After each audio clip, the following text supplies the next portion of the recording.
নমস্কার, আমি হরকুমার কুণ্ডু বলছি। আপনাদের সামনে নিউ ব্লগ নিয়ে চলে এসেছি। আমরা আমার নিউ ডেস্টিনেশন হচ্ছে বল্লাল সেনের ডিপি। আমরা চলে এসেছি, দেখুন বল্লাল সেনের ডিপি। এইটা মায়াপুর থেকে মোটামুটি 5 কিলোমিটার এবং কৃষ্ণনগর থেকে 6-7 কিলোমিটার মধ্যে অবস্থিত। এখানে পরিচিত বল্লাল ডিপি নামেই পরিচিত। 1982-83 সালে খনন করে এই জায়গাটা প্রত্নতত্ত্ববিদরা এটা নিদর্শন পান এবং তারপরেও 1988-89 সালেও এটা খোঁড়া হয়, খনন কার্য করা হয়। এরপর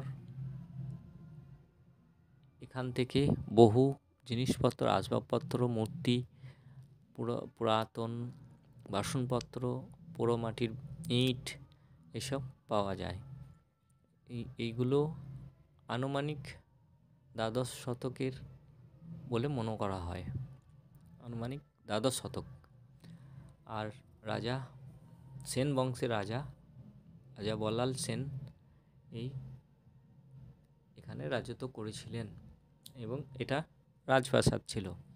দেখুন কত সুন্দর নিদর্শন এখনও আছে, মাটির তলায় চাপা পড়েছিল, এটা খনন করে জানা যায়।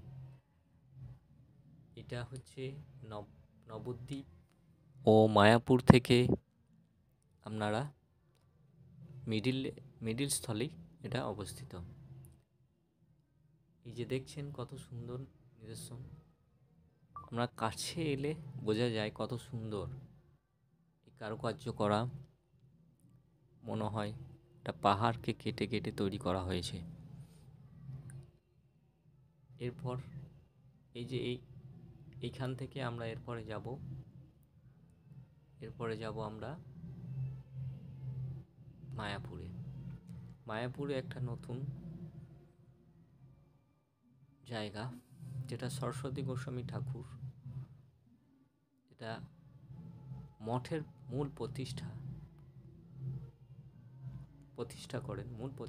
64টা মঠ তিনি তৈরি করেন। এই যে তার সমাধি ওই সামনেটা, আর এইদিকে বাঁ দিকে যেটা দেখছেন এটা হচ্ছে তার পূজিত প্রভু মন্দির। এখানেই তিনি সিদ্ধি লাভ করেন, এই মন্দিরই, এবং এটা তার সমাধিস্থল। এরপর যাচ্ছি জগন্নাথ মন্দির। দেখুন ইস্কনই, এটা ইস্কন দ্বারাই নির্মিত, এখন পরিচালিত হচ্ছে ইস্কনের দ্বারাই। দেখুন বিদেশিরা নৃত্য করছে। এরপর আমরা যাব মূল মন্দিরটায়, যেটা এখনও পর্যন্ত মানে এটাকে মূর্তি প্রতিষ্ঠা করা হয়নি। হ্যাঁ, নমস্কার, আমার ব্লগটি এখানেই শেষ করছি। নমস্কার।